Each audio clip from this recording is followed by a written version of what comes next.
সামরিক শক্তিতে বাংলাদেশের বর্তমান অবস্থা সারা বিশ্বের মধ্যে ৩৭তম, কিন্তু বাংলাদেশ চাইলে এই অবস্থানটি ১০ কিংবা ১৫ ভিতরে আনা সম্ভব। শুনে অবাস্তব লাগলেও সঠিক পরিকল্পনা ও দূরদর্শী নেতৃত্ব থাকলে বিষয়টি খুব বেশি কঠিন নয়। বর্তমান যুগে এসে সামরিক দিক থেকে যে দেশ যতটা শক্তিশালী, বিশ্বে তাদের আধিপত্য তত বেশি। তাই বাংলাদেশকে উচিত এদিকে নজর দেওয়া। কিন্তু বাংলাদেশ কিভাবে সামরিক শক্তিতে উন্নত এবং শক্তিশালী হবে, চলেন বিস্তারিত জেনে নেওয়া যাক।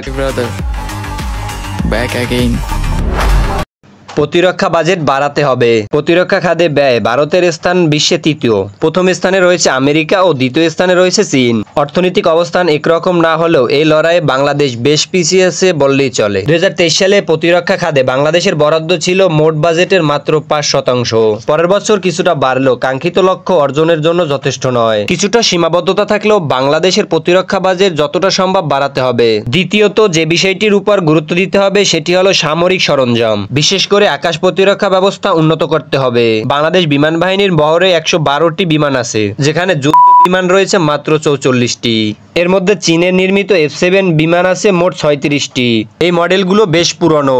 এছাড়া সোভিয়েত ইউনিয়নের তৈরি ৮টি MiG-20 বর্তমান যুগের জন্য অতটাও কার্যকরী নয়। ভারতের মতো রাফাল বিমান কেনা সম্ভব না হলেও বাংলাদেশের জন্য বিকল্প হতে পারে চীনের বাজার। আধুনিক বিমান তৈরিতে চীনেরা তাদের দক্ষতা দেখিয়েছে। এছাড়া তুরস্কের তৈরি আধুনিক ড্রোন কেনার মাধ্যমে শক্তিশালী হতে পারে দেশের আকাশ প্রতিরক্ষা ব্যবস্থা। বিমান বাহিনীর পাশাপাশি বাংলাদেশের নৌ ও সেনাবাহিনীকেও আধুনিক সরঞ্জাম সরবরাহ করতে হবে। বর্তমানে বাংলাদেশের নৌবাহিনীর কাছে সাবমেরিন রয়েছে মাত্র ২টি। এছাড়া নৌযান রয়েছে মাত্র ১১৭টি। এর মধ্যে ৬০টি ফ্রিগেট বা রন্তরি, যার সংখ্যায় খুবই অল্প। সাবমেরিন ও আধুনিক বৃদ্ধি করতে পারলে জলভাগেও বাংলাদেশের আধিপত্য বাড়বে। এদিকে বাংলাদেশ সেনাবাহিনী বেশ দক্ষ ও সাহসী হলেও তাদের আধুনিক সমরাস্ত্র রয়েছে। বর্তমানে বাংলাদেশ সেনাবাহিনীর কাছে ৩২০টি ট্যাঙ্ক আছে। এর মধ্যে অন্তত ১৮১টি চীনের তৈরি। ২০১৪ সাল থেকে ২০১৯ সালের মধ্যে চীন থেকে সরঞ্জাম এনে এগুলোকে আধুনিক করা হলো, নতুন কোনো সংযোগ হয়নি। যত দ্রুত সম্ভব এদিকে নজর দিতে হবে।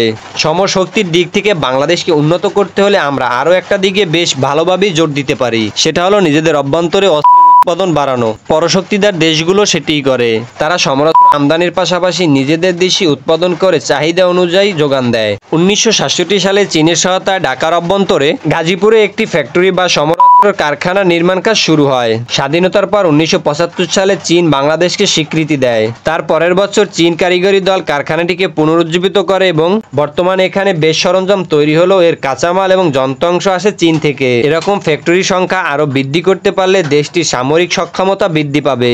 এরপর যে বিষয়টা খেয়াল রাখতে হবে সেটি হলো পরশক্তিধর দেশগুলোর সাথে সম্পর্ক মাত্রা বাড়াতে হবে। একটি দেশের দিকে ঝুঁকে না গিয়ে সবার সাথে সমতার ভিত্তিতে সম্পর্কের দিকে জোর দিতে হবে। এর জন্য সবচেয়ে আদর্শ উদাহরণ হতে পারে তুরস্ক। তুরস্কের সাথে অধিকাংশ পরশক্তিধাররাই সম্পূর্ণ সম্পর্ক বিদ্যমান, ফলে সামরিক শক্তির দিক থেকে তারাই বেশ লাভবান ও শক্তিশালী হয়েছে।